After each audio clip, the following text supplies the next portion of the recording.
Our celestial neighbor, the planet Mars. Astronomers once considered Mars to be a long, barren, and geologically dead rock in space. But since the arrival of our probes beginning in the 1960s, the planet has come alive for us.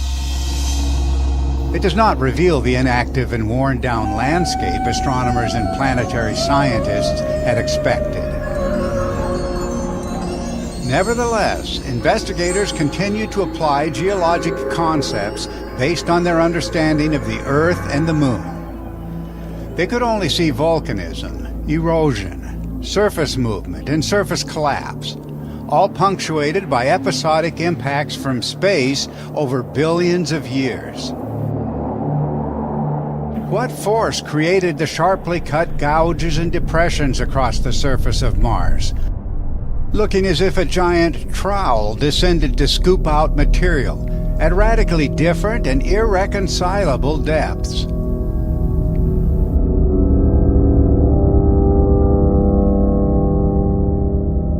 Running north to south, we see massive interwoven scratches or grooves extending hundreds of miles. And how remarkable that a planet only half the diameter of Earth exhibits canyons on a scale dwarfing anything seen on our own planet, and mountains that would tower over Mount Everest. Today, no planet outside the Earth has received more attention than Mars. But the mysteries and theoretical contradictions have grown spectacularly.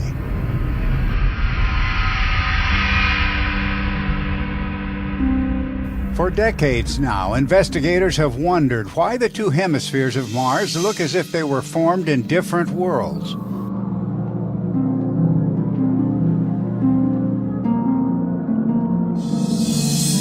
A southern hemisphere dominated by craters. A northern hemisphere with only sparsely scattered craters. And note the contrasting crustal depths of the two hemispheres. Shallow crust in the north, much thicker crust in the south. Why would a planet evolving in isolation display such a profound dichotomy? It's as if some unknown force excavated the northern crust miles deep. The hemispheric removal of crustal material requires a force external to Mars, acting on the planet. But when it comes to external events, scientific convention has only one thing to work with: random collisions. Could a planetoid or huge asteroid crashing into Mars have removed millions of cubic miles of crust? A shattering impact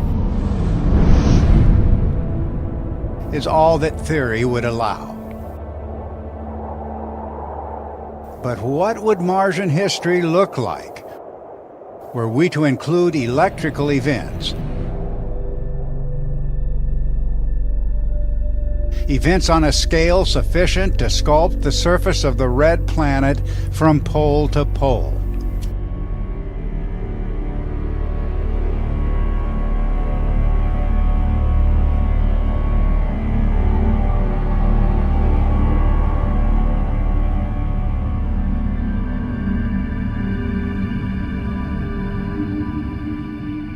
Of all the enigmatic features in the solar system, perhaps none provokes greater amazement than Valles Marineris.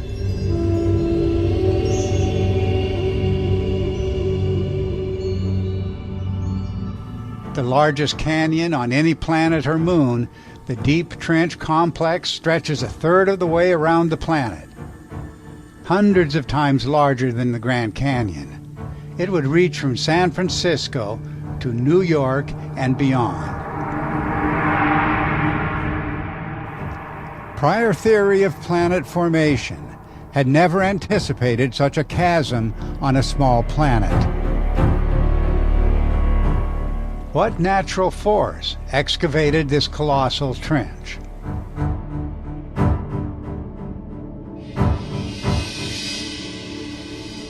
With the arrival of the Mariner probes, NASA scientists thought the chasm could have been cut by water erosion, though nothing even close was ever achieved by water on the known watery planet Earth. On any erosional hypothesis, 3 million cubic miles of material were removed.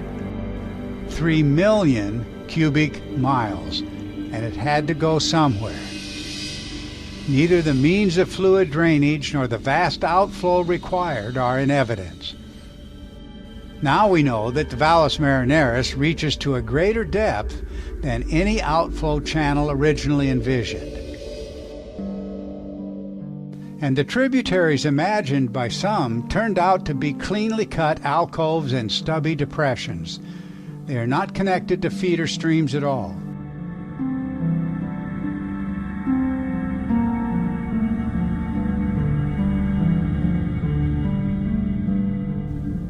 One portion of the Valles Marineris system in particular underscores our point here.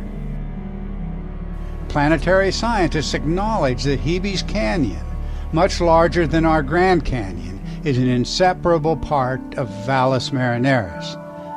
As scientists have now acknowledged, it was certainly not created by water.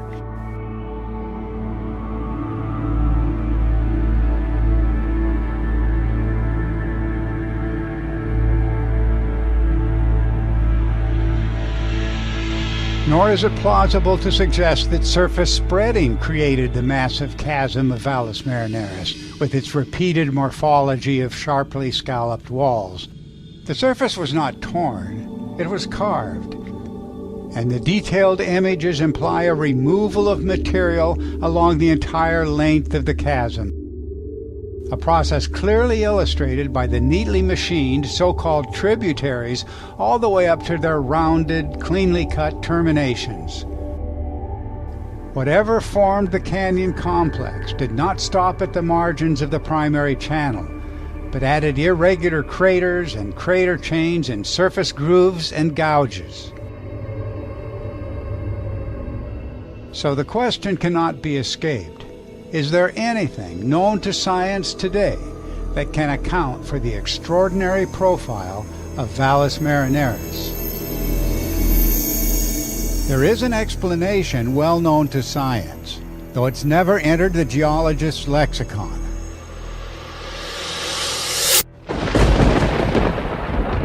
Lightning. In the plasma laboratory, its power is demonstrated in electric discharge experiments.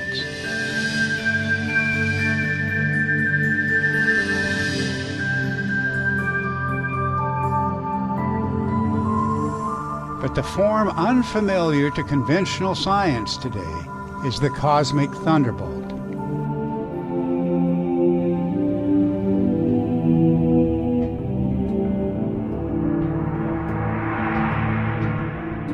It was the brilliant engineer Ralph Jurgens who first suggested decades ago that a cosmic thunderbolt carved Valles Marineris.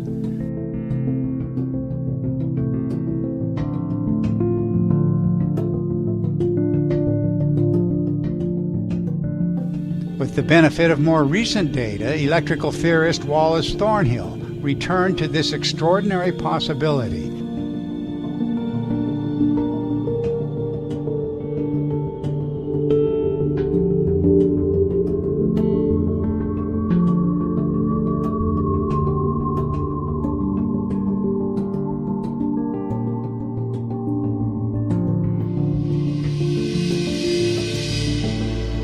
Yes, the electric hypothesis will unnerve many scientists, but it is the only hypothesis that meets the test of direct observation.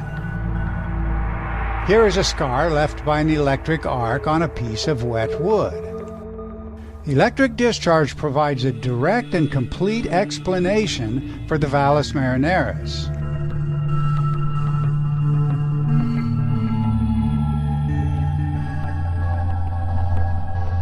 The So-called tributaries of the valley were cut by secondary streamers of the discharge. That is a typical signature of an electric arc when it cuts a surface channel. And here is the scar from electric discharge to an insulator. Notice in particular the network of secondary streamers to the left. A perfect counterpart to the western edge of Valles Marineris. It was long held that this remarkable region on Mars was the result of uplift, fracturing, and spreading. And from a distance it did look like fracturing. But with a closer view in front of us, it is simply irrational to cling to that interpretation. Material has been cleanly removed, exactly as in the discharging to the insulator. The evidence now available demands a new perspective, a larger field of view. In Thornhill's interpretation, the discharge took the form of a plasmoid, not unlike the plasmoid from which a spiral galaxy is formed.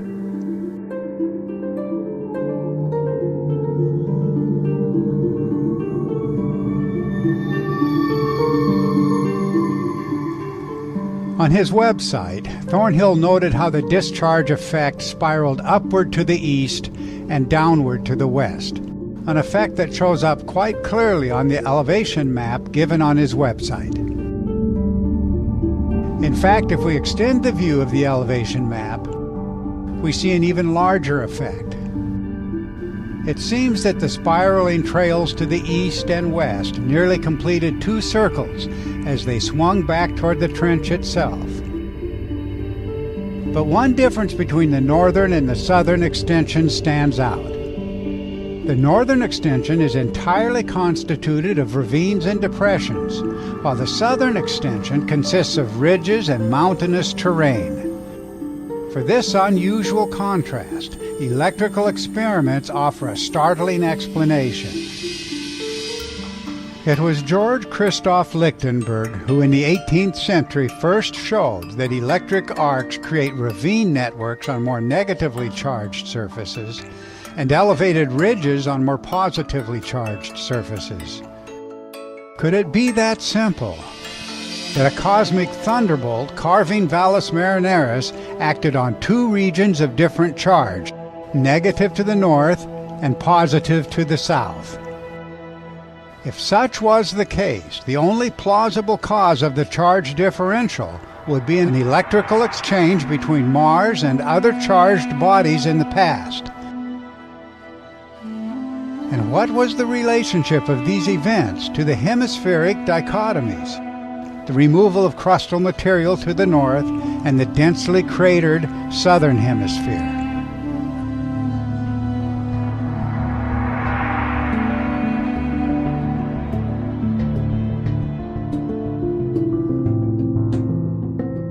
In the electrical interpretation, the violent excavation of the surface to create Valles Marineris would have created immense deposits of sediment on surrounding topography.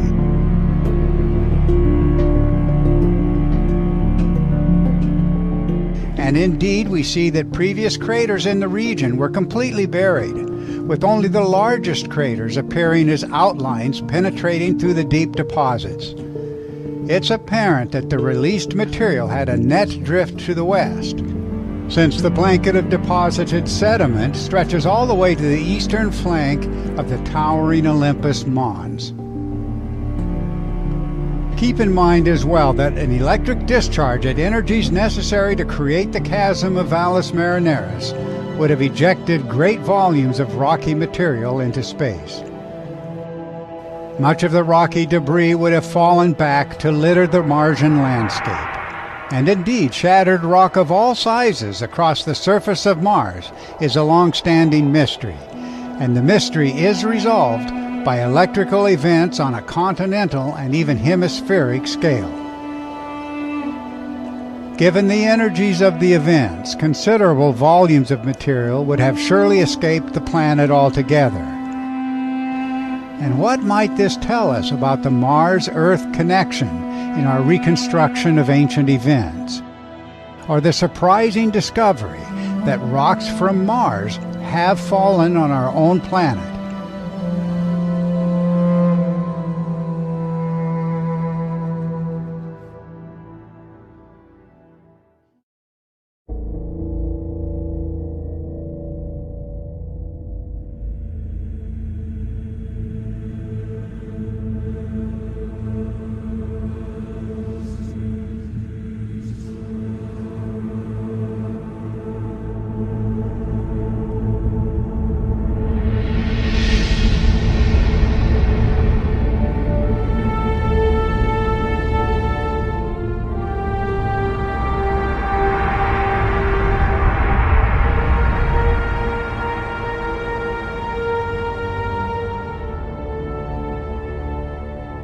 One of the great surprises of the space age was the discovery that certain meteorites had arrived from the planet Mars.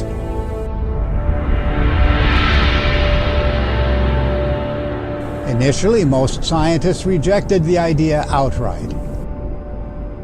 For a rock to escape Martian gravity, they could only imagine an asteroidal impact, blasting rock into space at more than 3 miles per second. That's 5 times the muzzle velocity of a hunting rifle. The energies would either pulverize or vaporize the rock. But the question was eventually settled by gases trapped inside a suspect meteorite. The gases bore the atmospheric signature of Mars.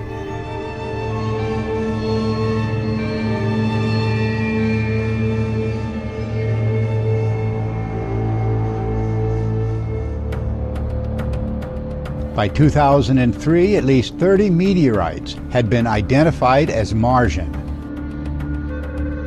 But how could the removal of rock from the Martian surface have occurred? Planetary scientists began to offer exotic speculations based on mathematical models.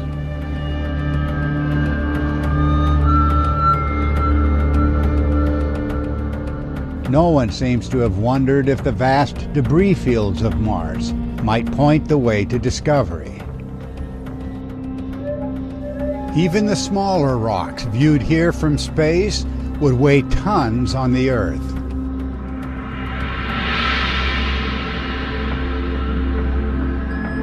We have proposed that in a former epoch of planetary instability, electric discharge excavated the Martian surface miles deep, throwing massive quantities of rock into space. This would mean that most of the Martian rocks reaching Earth would have come from well below the surface and would not even bear the atmospheric signature of the planet. So it is not unreasonable to suspect that the planet Mars was not a small contributor, but the greatest contributor to meteoric bombardment of Earth in ancient times.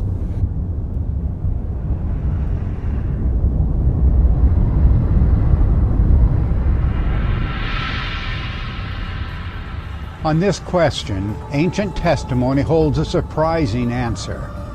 Worldwide accounts describe apocalyptic wars of the gods, punctuated by lightning and falling stone. Rocks from space falling on the Earth have no connection to lightning and thunder in our own time. But the ancient connection is clear. In many different languages, meteorites and exotic rocks were called thunderstones, or thunder eggs, said to have fallen in the great wars of the gods.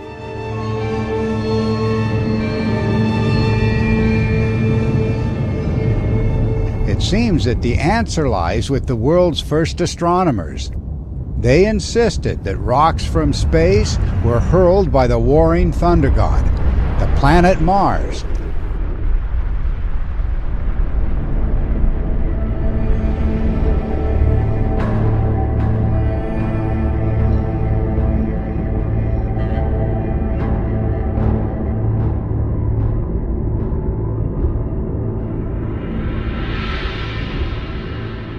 From one land to another, ancient sky worshippers celebrated the planet Mars as the cosmic prototype for the warrior on Earth.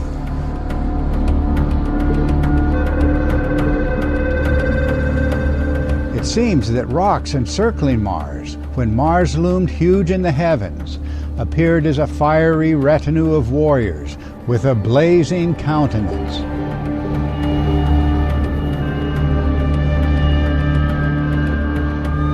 The terrifying Marats of Hindu literature derive from the same Indo-European root as the Latin Mars.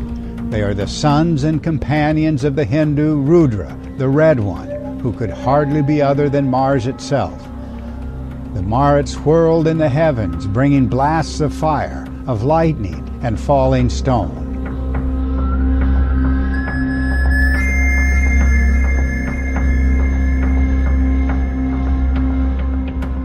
Babylonian astronomical traditions declare precisely the same thing of Nergal, the planet Mars.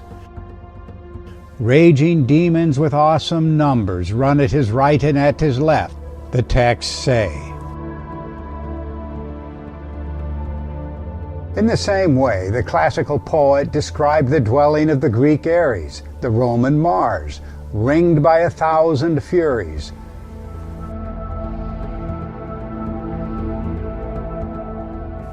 Just as a horde of berserkers or the furious Valkyries accompanied the divine warriors in archaic traditions of Germany and Scandinavia.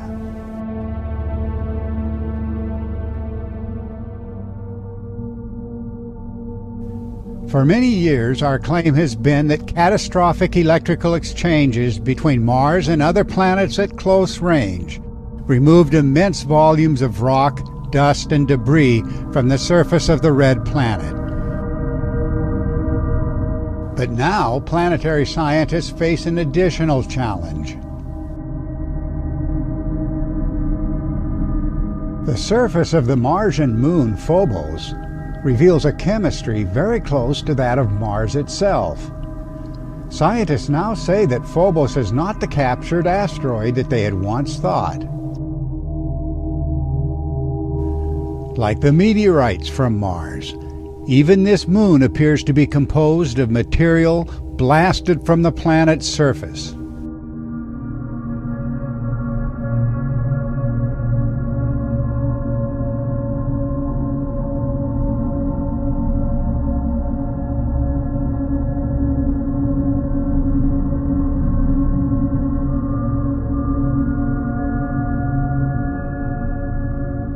Theorists envision rocky debris orbiting Mars after a major impact event, then gradually accreting into the observed moon. But it's surely more likely that collisions of rocks in orbit would progressively wear them down, not create a moon. The idea of gravitational accretion followed by meteoric impact is in fact contradicted by the most visible surface features of Phobos. Imagine the secondary collision that impact theories required in order to create the gigantic Stickney crater, 5.6 miles in diameter, almost half the diameter of Phobos along the axis of the supposed impact. The trivial gravity of the moon could never hold together a loose collection of rocks experiencing such an event. Parallel channels and crater chains running in every direction. Is it a coincidence that everything required to fuse material in the implied way has already been demonstrated by electric arcs in the laboratory? Pinching material into spherical shapes. The same electric force that produces parallel channels and crater chains.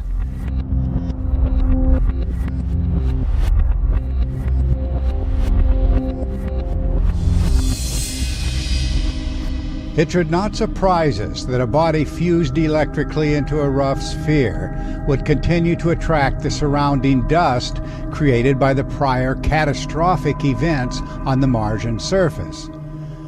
But no popular theory has explained how Phobos acquired a surface layer of dust or fine grain estimated at 100 meters deep.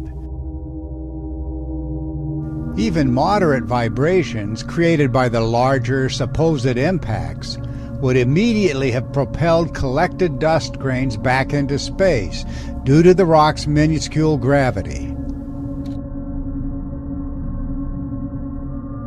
The available evidence points directly to the very centerpiece of ancient fears, the cosmic thunderbolt. And the ancient story of the great warrior in the heavens, of his raging companions, and of hurled stone does not end here.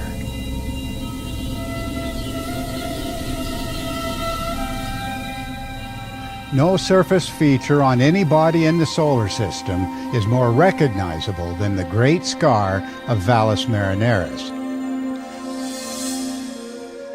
And it appears that ancient nations preserved a story about this memorable scar.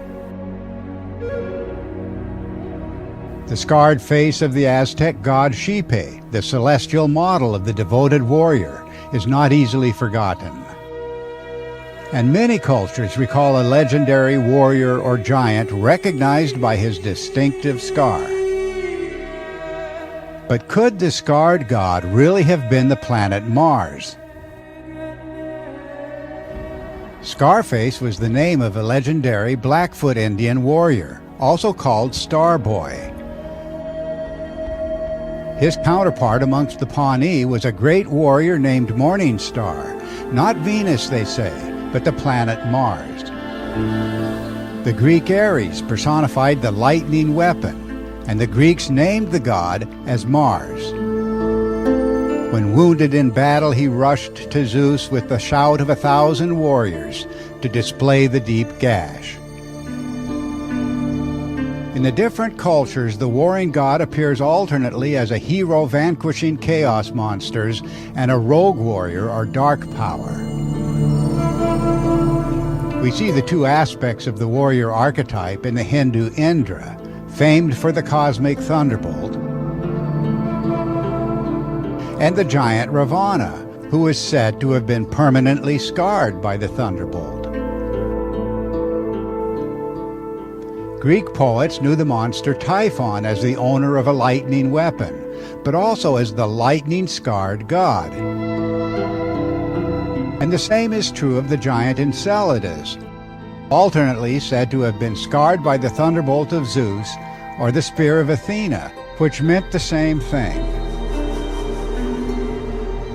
We have good reason to ask, therefore, if the Scarface theme derived from remembered events, when planetary gods waged battles in the sky and the planet Mars acquired its unforgettable wound.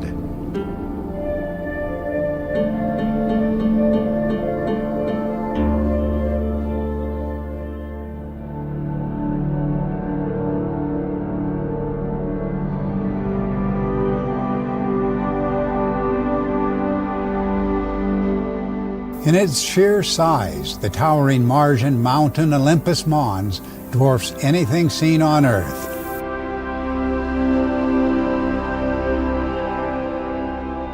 The great mound on the Tharsis Rise stunned planetary scientists as it rose through a dust cloud to greet the Mariner 9 mission in 1972.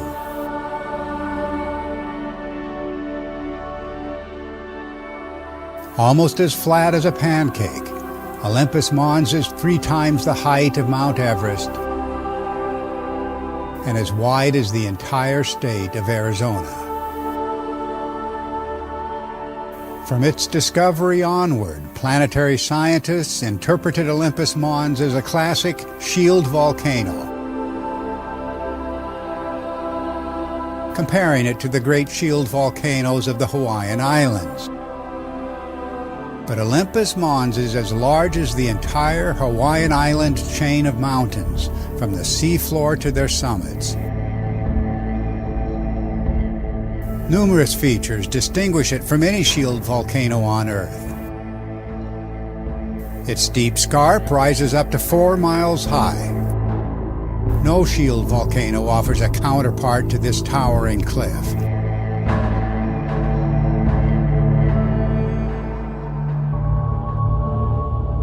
The defining feature of a shield volcano is the gentle extrusion of fluid or low-viscosity lava.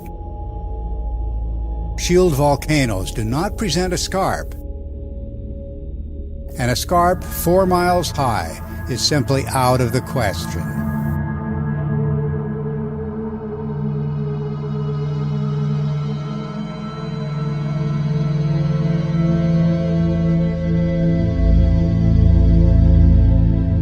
In fact, one enigma after another leaps out at the observer. A blanket of incredibly fine, filamentary ridges and ravines. A surrounding aureole, exhibiting sharply cut ridges and channels, and stupendous carved blocks.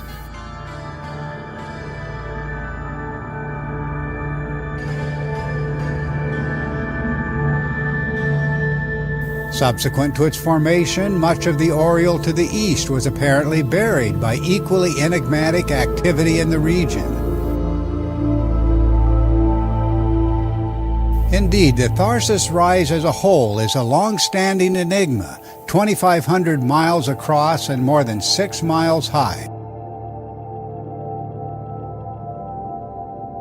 A vast bulge of this sort has no place in the standard evolution of an isolated planet.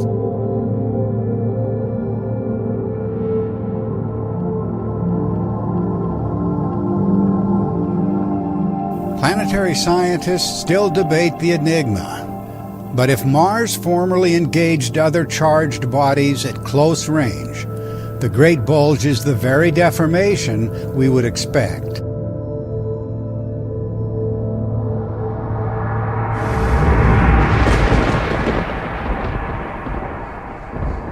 We have claimed that the surface of Mars was sculpted by electric discharge in an epoch of solar system instability and planetary violence.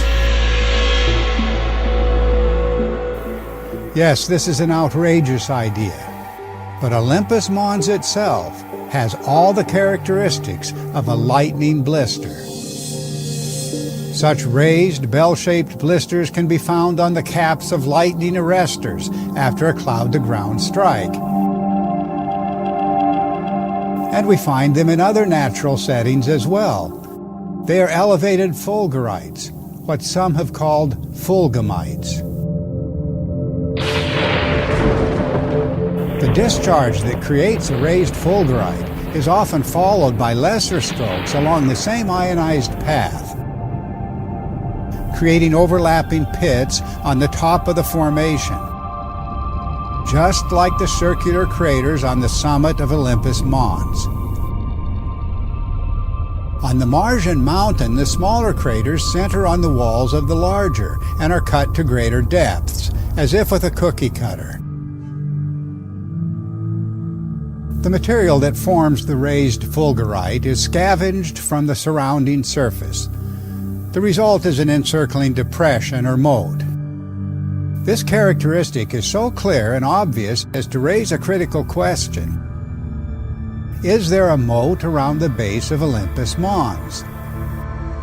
Planetary scientists say there is a moat, but that its remains are only slightly visible to the west, and the rest of the moat has been buried by later deposits of material whose origin is still debated. They explain the moat as the effect of Olympus Mons sinking into the local terrain over long spans of time. But is another explanation possible? The features of Olympus Mons are, in fact, a perfect fit to an electrical interpretation, down to numerous details.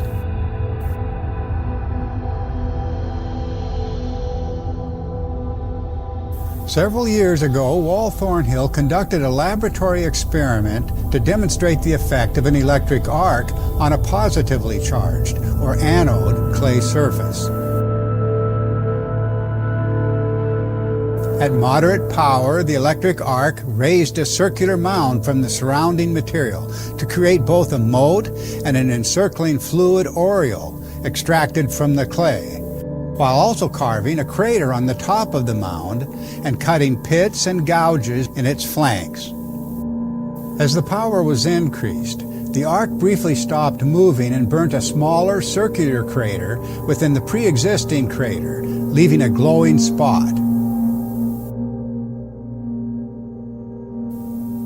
Scaled up to an interplanetary discharge, that glowing spot represents a duration and temperature sufficient to melt the floors of the Olympus Mons caldera craters and to produce their remarkably flat surfaces.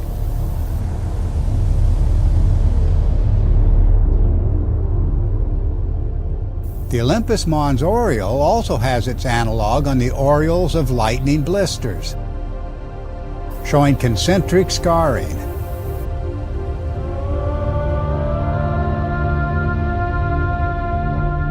This distinctive pattern directs our attention to a stunning, highly enigmatic counterpart on the Olympus Mons aureole.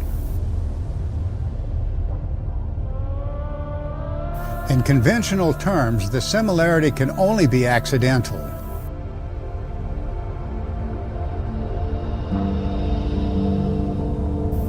And here is an equally profound mystery. Much of the original aureole was overwritten by subsequent scarring. It's only necessary to look closely at the images to see that the overwriting was achieved by a force acting from above, with no regard for previously formed ridges and channels. That's the trademark of electric arcs acting on a surface.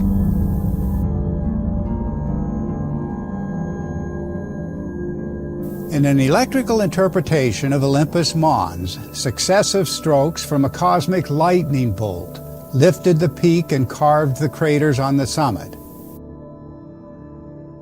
The Olympus Mons caldera illustrates the effect of a sputtering, rotating arc superimposing flat-bottomed craters on the summit of an anode blister.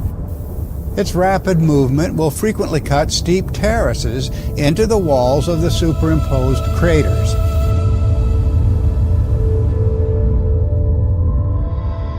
We see the effect most clearly on the caldera walls of neighboring Ascrius Mons.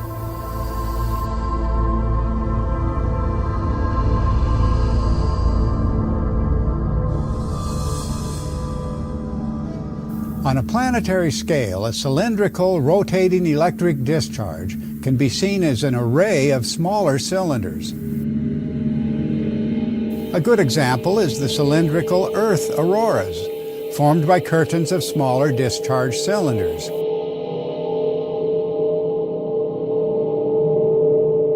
When electric arcs sputter across the surface, they will often stick momentarily to one spot, creating a distinctive scalloping effect. An effect evident on the caldera walls of Olympus Mons, and even more evident on the caldera walls of Hecate Tholis to the north. Cleanly cut scalloping is not apparent on the walls of shield volcano calderas. The highly filamentary blanket on the summit of Olympus Mons is to be expected if an interplanetary arc created a focal point of negative charge on a positively charged surface. Like the fine filamentary tail of a comet moving through the weak electric field of the sun. Here we would look for a similar effect on the massive cloud of dust and sediment that fell upon the region. Radial filaments, perhaps even electrically fused material, would have poured over the flanks and scarp of Olympus Mons to fill the surrounding moat as a permanent record of the movement of charge.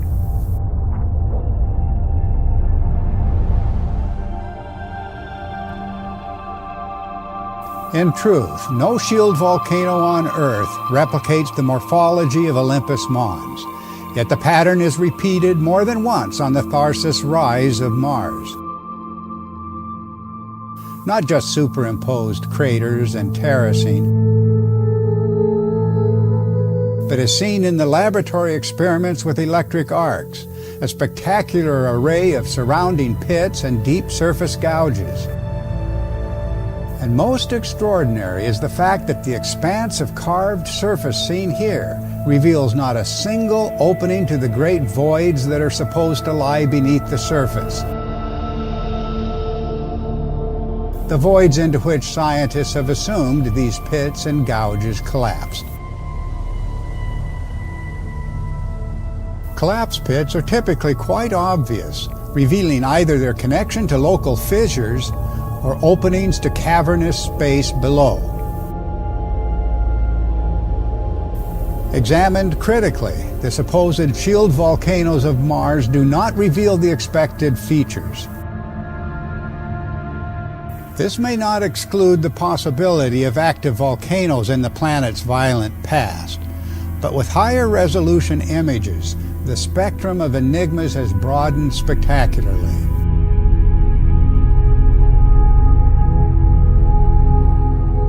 Electrical events are scalable, and it should not surprise us to find that events similar to those producing Olympus Mons occurred on a smaller scale as well. In fact, the surface of Mars is replete with small mounds surmounted by craters. Abundant cratered mounds remain mysterious to planetary scientists. Many of these mounds are remarkably similar to raised fulgurites. In many instances, we see the cratered mounds surrounded by moats or borrow pits. An electrical explanation may be the only explanation that can withstand scrutiny. Most of the formations are under half a mile in diameter. Where we see one cratered mound, we typically see others, sometimes by the hundreds, even by the thousands. We see strings of cratered mounds, and we see parallel strings, an unresolved geological enigma. But an enigma that reminds us of the parallel streamers common to electric discharge. Many of the higher resolution images are quite recent, and yes, it's too early to impose any sweeping interpretation. But the greatest mistake will be to ignore the converging lines of evidence that points to planet-wide electrical sculpting of the Martian surface not that long ago.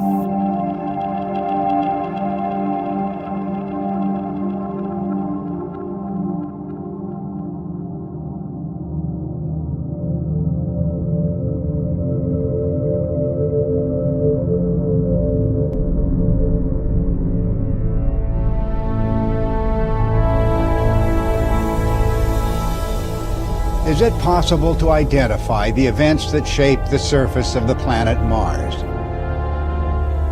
A planet of vast but unrecognized landscapes. Vista after vista, eluding every attempt to explain them.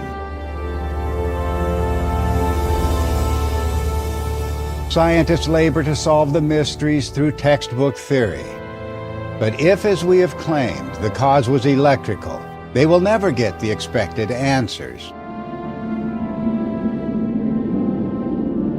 Many details of a new interpretation come from laboratory experiments with electric discharge. But how far can this new interpretation take us toward an understanding of Martian history? One advantage of the electrical perspective is that its every implication can be tested against massive layers of evidence now available, including wide-ranging experiments with electric arcs.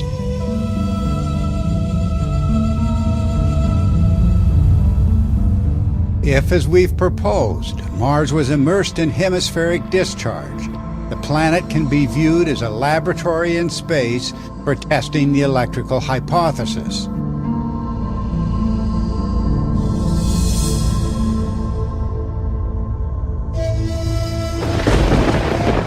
As seen in lightning displays, electric arcs exhibit dendritic branching, called Lichtenberg patterns. These look very much like the dendritic erosion created by flowing water. And electric arcs exploding across a surface can produce sinuous channels that also resemble fluid erosion.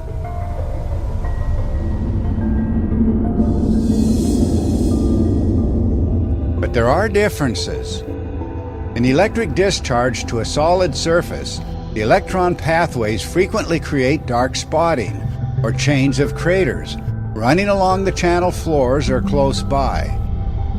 The presence of crater concentrations in relation to surface channels offers a fundamental test of the electrical hypothesis.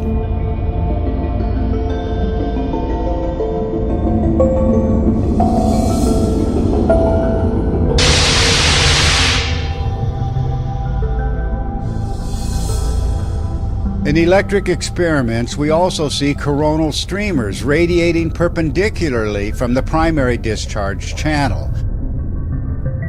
Both the cratering and the coronal discharge are keys to a new understanding of the Martian surface.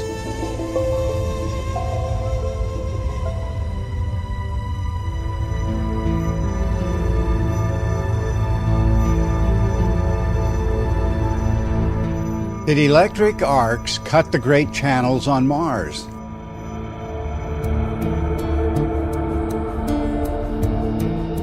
Nergal Vallis is some 3 miles or more in width and 250 miles in length. Yes, it did look like a dry riverbed when first seen by the Mariner 9 mission in 1972.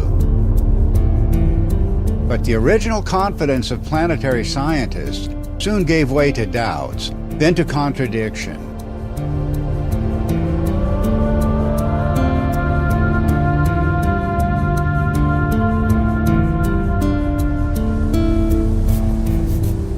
A river can take many twists and turns along its path, but its tributaries will not look like the blunt alcoves of Nergal Vallis. Martian channels exhibit the predictable features of an electric scar. Rotating cylindrical arcs, sputtering along the primary discharge path, produced scalloping of the channel walls, with sharp angular projections that are inconsistent with fluid flow. The same process left overlapping craters and alcoves that make no sense in terms of familiar erosional patterns. We see virtually identical craters, alcoves, and sharply cut, stubby gouges along Nididi Vallis.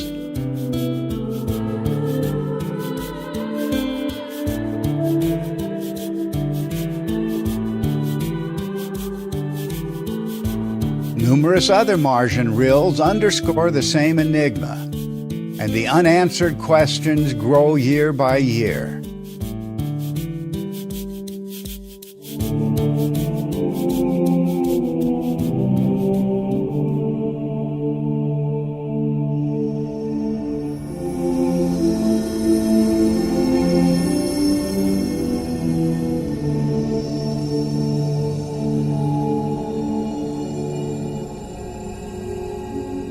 Planetary scientists identify depressions such as these as collapsed lava tubes. Lava tubes form as flowing molten rock cools and hardens at its surface, insulating the lava below so it continues to flow in a tube that eventually empties. When an empty lava tube collapses, the result will be an entrance to a lava tube cave. A good example is Barker's Cave in Australia. So a cave entrance is the first thing to look for on Mars. The second thing to look for is a rubble field created by a collapsing roof. And a third thing to look for is abundant outflow, since the emptying of a lava tube requires an outflow region.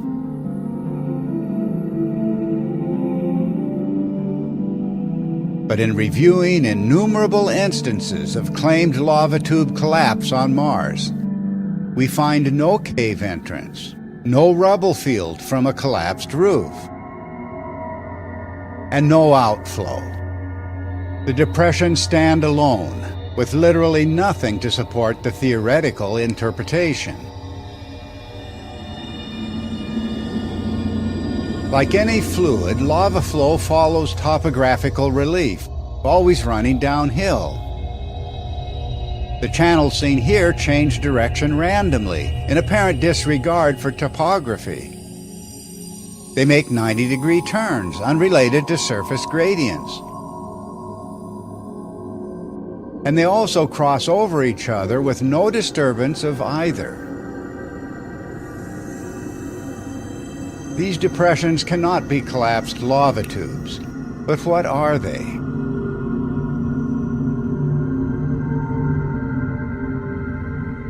What you see here is not the planet Mars. It is a surface affected by a very high voltage but microamp current, creating a complex of gouges and craters. Again, in electrical terms, craters and channels are inseparable companions.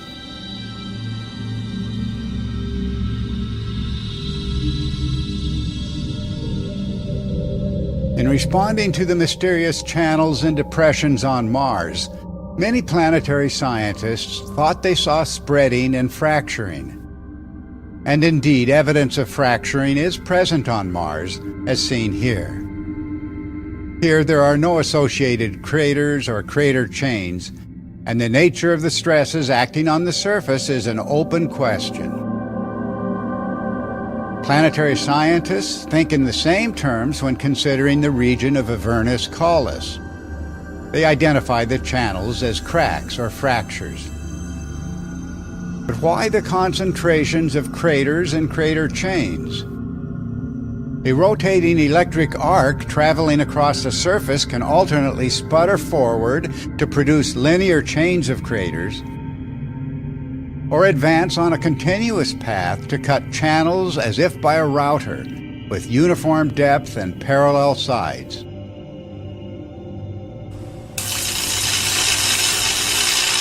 As seen in laboratory experiments with electric discharge channels, here the channel width will be the width of the rotating arc at its contact with the surface.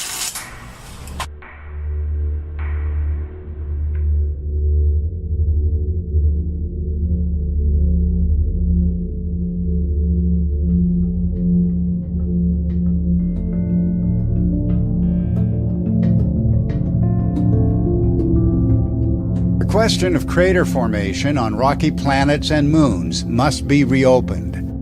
The impact explanation would mean it's only necessary to count craters in order to calculate the age of a surface.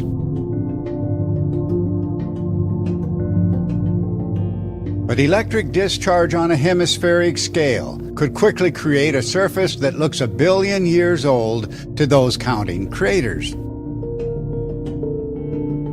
Plasma scientist Dr. C.J. Ransom of VimaSat Laboratories conducted a series of experiments with electric arcs.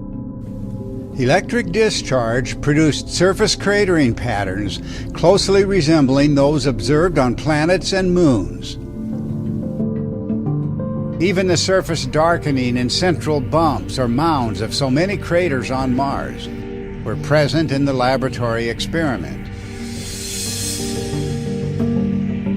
Electric arcs can also produce cratering patterns that could never be produced by impact. Complex terracing of crater floors and crater walls are a common effect of a rotating electric arc or discharge streamer. Across the surface of Mars, we observe countless examples of exotic terracing. Impact theory was never able to resolve the mysteries. So-called bullseye craters, with a central crater inside a larger crater, are surprisingly common on Mars. Could this be a rare accident? That explanation is reduced to absurdity when two such craters are seen side by side. In fact, several bullseye craters appear within the same region of Mars. But an ionized discharge path of lightning does allow for subsequent discharge along the same path. The bullseye crater is a logical extension of the electric model.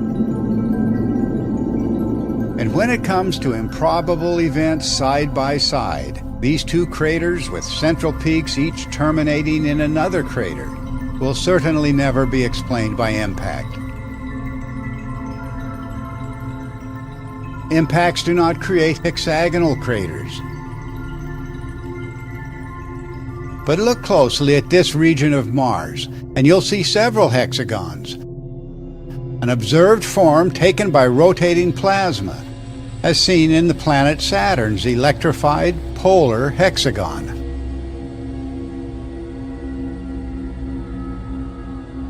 In an extended discharge, systematic cratering, pitting, or etching can be the norm. That's why in industrial applications, electric discharge machining can achieve exceptionally dependable results. The microscopic pitting of electric discharge can give a consistent depth and a remarkably smooth surface, despite the fact that the surface is entirely constituted of craters or pits.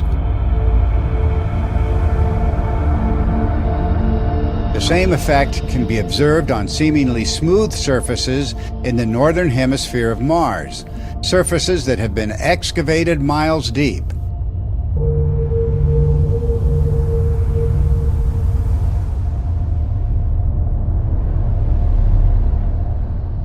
But look more closely with the help of recent high-rise images, and smooth surfaces are revealed to be nothing more than fields of small, densely packed craters.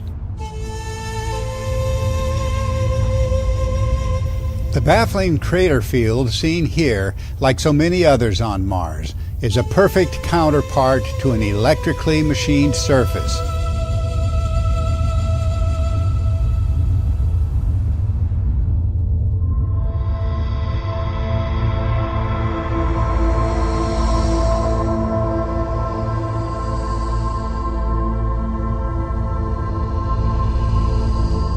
Don't underestimate the scale of this dilemma for planetary scientists. We witness the pattern at both the low points and the high points on Mars. From the bottom of Zunil crater in the depressed northern hemisphere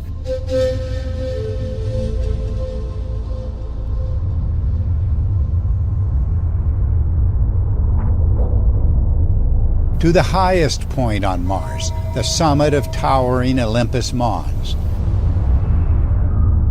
Here, no grasping for conventional explanations such as a dune field could possibly account for what leaps out at the observer. The baffling crater field seen here, like so many others on Mars, is a perfect counterpart to an electrically machined surface.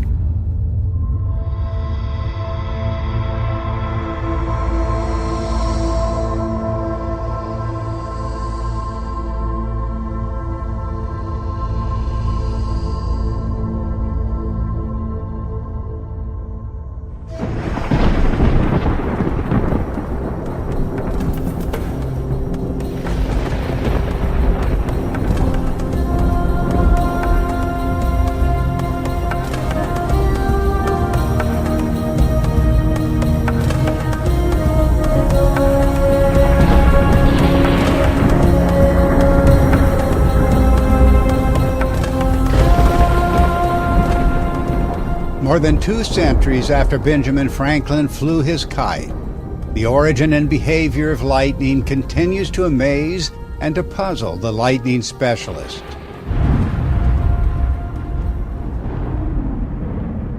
Lightning will occasionally imprint its distinctive form on terrestrial surfaces.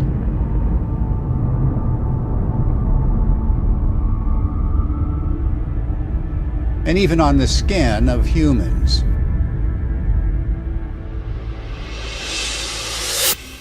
In the laboratory, the counterpart to lightning is the Lichtenberg figure, perhaps the most common and fascinating form taken by electric discharge. Dendritic means tree-like branching, and dendritic forms can be easily confused with fracturing. The dendritic patterns seen here are not fracturing as the term is normally understood, but electrical breakdown channels on a polycarbonate plate. George Christoph Lichtenberg appears to have been the first to demonstrate the different forms taken by dust on positive and negative surfaces. A line of investigation later followed by others, but with no impact on planetary science. Late in the 19th century, industrialist Lord William G. Armstrong explored the power of electricity to produce exquisite forms on surfaces of different charge.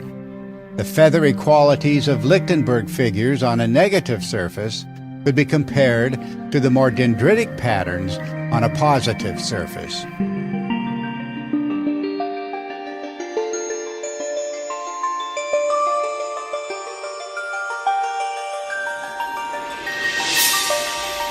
At Stone Ridge Engineering, the technology of Lichtenberg figures has produced an art form, lightning captured in clear acrylic blocks.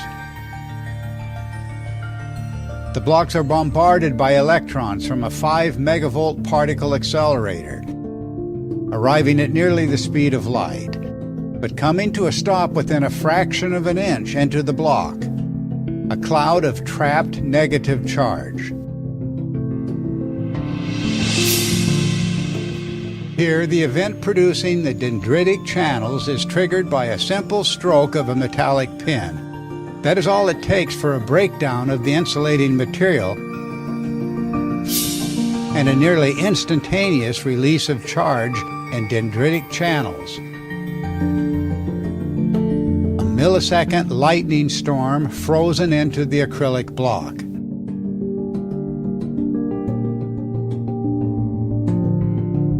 The branching of the electron channels gives a spectacular fractal pattern, apparently occurring all the way down the scale to the molecular level.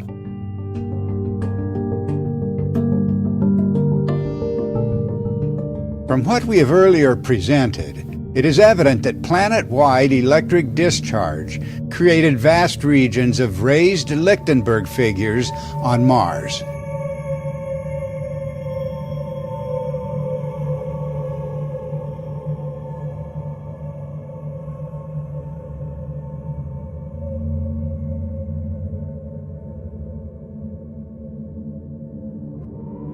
Laboratory experiments show that in regions of positive charge, dust will typically gather into raised Lichtenberg formations, standing out from the surrounding terrain.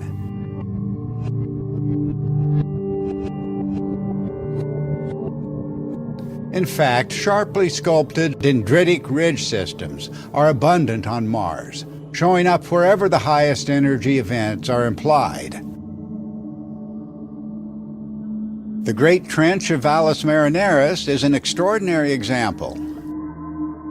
Here we find the raised Lichtenberg figures exactly where we would expect them, running down from sharp cliffs and high points in predictable patterns stretching for hundreds of miles along the trench. Yet strangely, the mystery receives almost no mention by planetary scientists. We also observed dendritic ridges on the Great Mound of Olympus Mons, both on the miles-high scarp and on the caldera walls.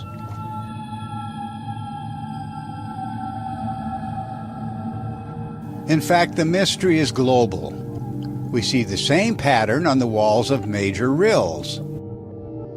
We see it along the so-called fractured terrain of Noctis labyrinthus.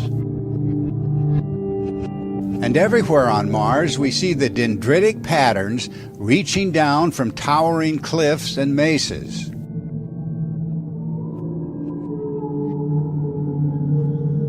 We even see such ridge systems descending from the rims of large craters, opening the door to a much broader perspective on crater formation.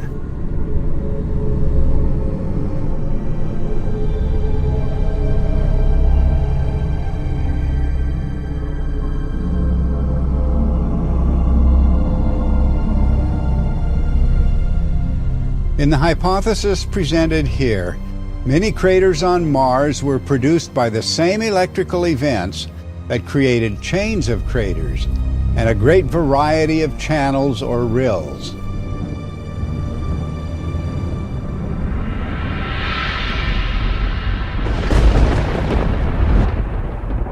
As a discharge column sputters across a surface, its diameter will vary with discharge energy and a narrowing or pinching by the induced magnetic field.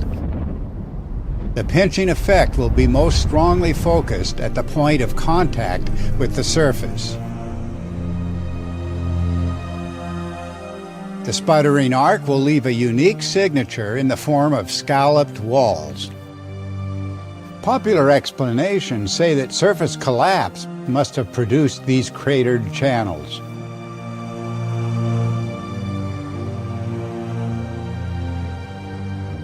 But scalloping effects on Mars are by no means limited to chains of craters. Planetary scientists cannot agree on the forces that created this bizarre channel network north of Valles Marineris.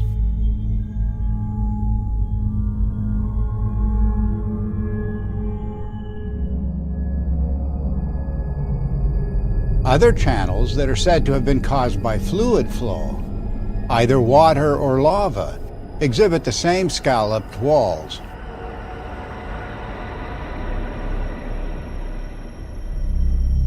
Similar, neatly cut scallops appear on the cliffs of towering mesas.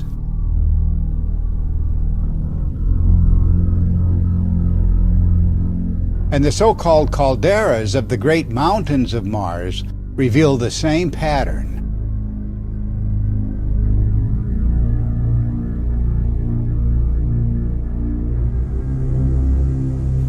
Even the celebrated Victoria crater, supposedly formed by impact, exhibits alcoves and scallops similar to those of the great rills and valleys.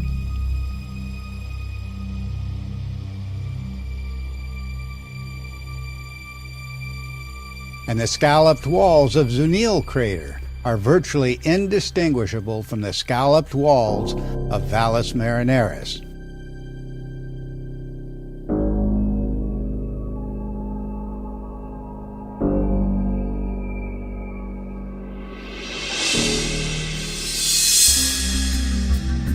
Additional patterns enter the picture as well, including a consistent global connection between scallops and dendritic ridge networks. The explanation appears to lie in the fractal nature of cylindrical current sheets. Current flow can metamorphose into secondary cylinders in fractal-like substructures, to be pinched by the induced magnetic fields into a narrow, highly focused discharge.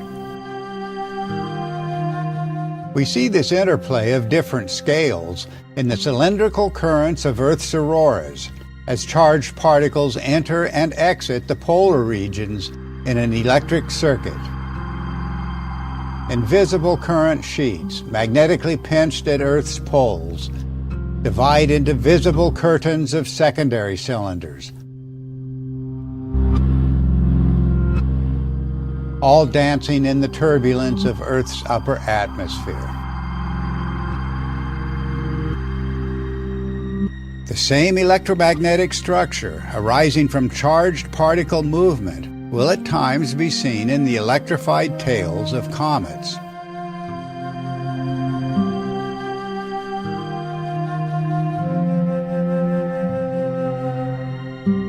In the largest scale events carving the surface of Mars, we envision multiple columns of charged particles being pinched into a narrow discharge at the surface.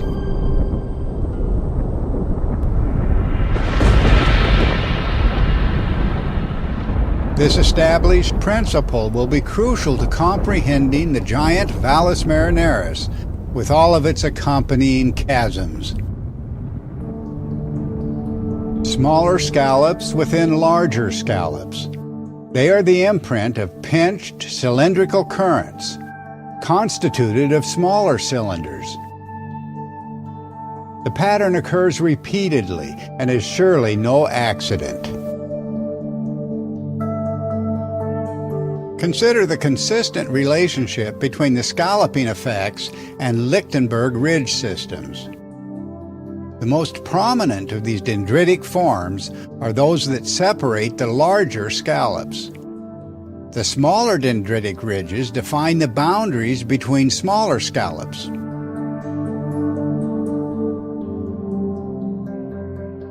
At both scales, the ridge networks can be seen as the final events in catastrophic discharge activity, as charge redistribution gathered and fused loose material into the familiar Lichtenberg patterns.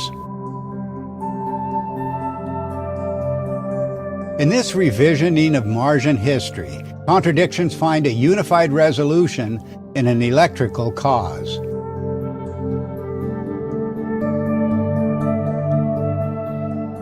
Enigmatic craters, crater chains, dendritic ridges, scalloped craters, calderas, and rills. All are connected to the observed behavior of electric discharge.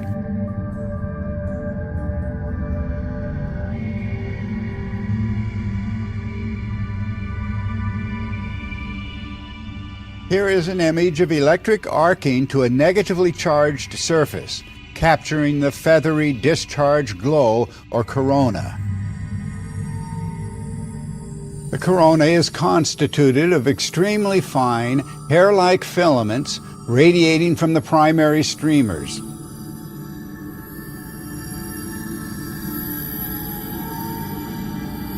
On a surface affected by electric arcing, experiments show that regions of localized charge can attract dust or sediment into a record of the electrical activity or discharge pathways, down to many fine details.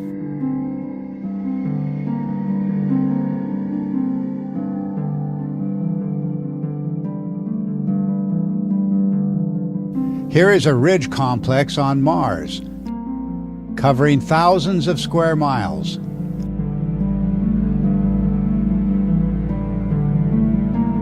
The ridge forms have puzzled planetary scientists for more than a decade now.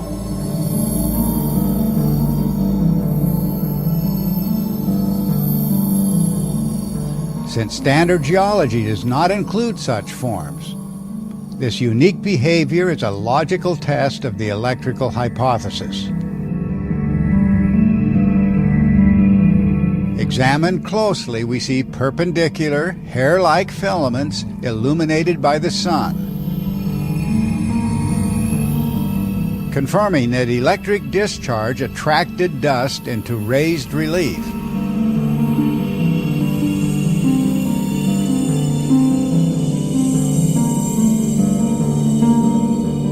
This exotic formation was produced electrically by D.Z. Parker on a CRT screen, showing a gathering of dust in a region of previous discharge activity. The ridge, with its fine filaments, offers a striking counterpart to the baffling Martian formations.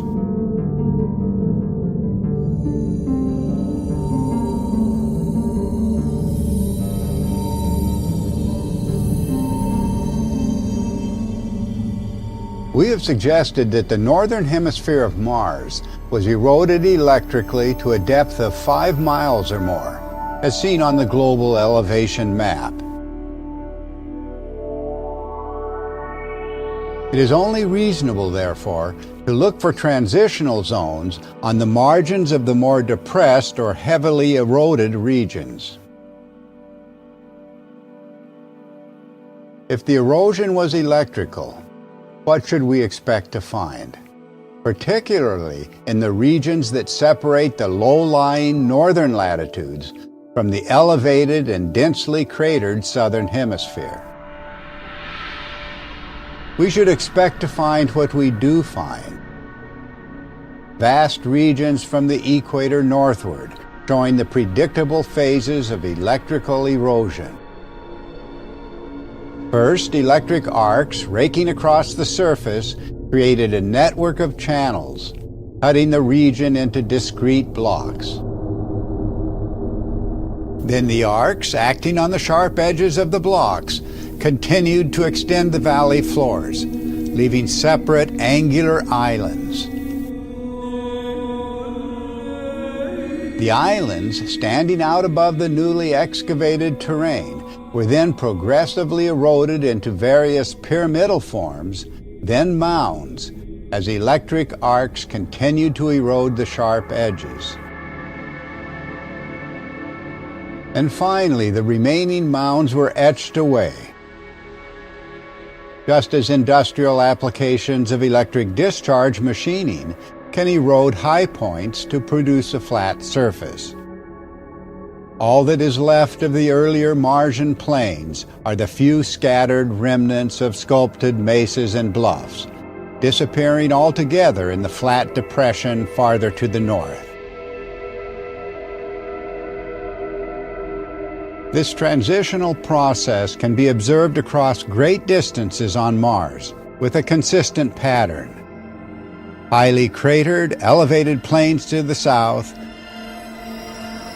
giving way to isolated blocks, then mounds, then the smooth lower terrain that characterizes so much of the northern hemisphere.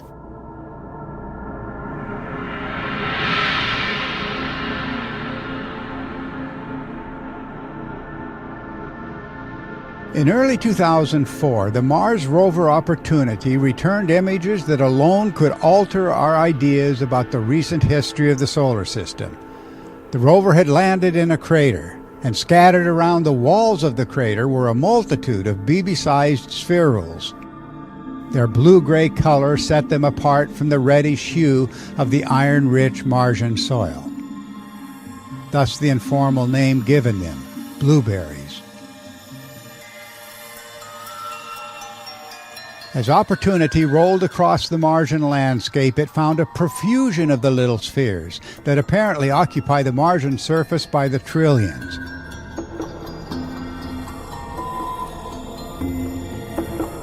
But how were they formed? Not long after the discovery of the Martian blueberries, Dr. Ransom set up an experiment to test the effects of electric arcs on different materials. He obtained a quantity of hematite, roughly comparable to the Martian soil, and blasted it with an electric arc. The results were quite spectacular. Embedded in the soil were perfect counterparts of the Martian blueberries. From what is now known about the Martian surface, it's clear that if the planet was engulfed in electric discharge, the spherules are a predictable effect.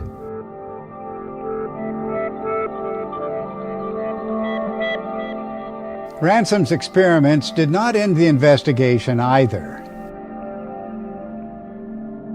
Cameras of the rover Opportunity captured a flat-floored channel with parallel sides. From both walls of the channel, we observed jagged razorbacks, one more feature with no place in the geologist's lexicon. But Dr. Troy Shenbrot and his colleagues at Rutgers University recently produced this very form, razorbacks, in electrostatic experiments. And the researchers did indeed see a direct connection to the razorbacks recorded by Opportunity. Shortly thereafter, D.Z. Parker also produced razorbacks on the charged surface of a CRT screen. Both the razorbacks and the blueberries point to electrical events, and electrical events are scalable. Formations created on a small scale can also appear on a much larger scale. In fact, our orbiting cameras have found numerous craters with domes or spheres resting within them, looking very much like the spheres and craters of Ransom's blueberry experiment. The pictures seen here of domed craters on Mars are from the Mars Global Surveyor. But in contrast to the rover blueberry images, the domed craters range in size from 100 meters or less to a mile or more in diameter. And the pattern occurs even on a larger scale. In the polar region of Mars, the domed craters are up to many miles wide. It is surely reasonable to ask if the tiny blueberries and the far more massive domed craters were produced by the same electrical force, acting on widely different scales in an earlier phase of global electric discharge. One thing is certain. If it was electricity that sculpted the Martian surface, the events were vastly more dramatic than planetary scientists have ever imagined.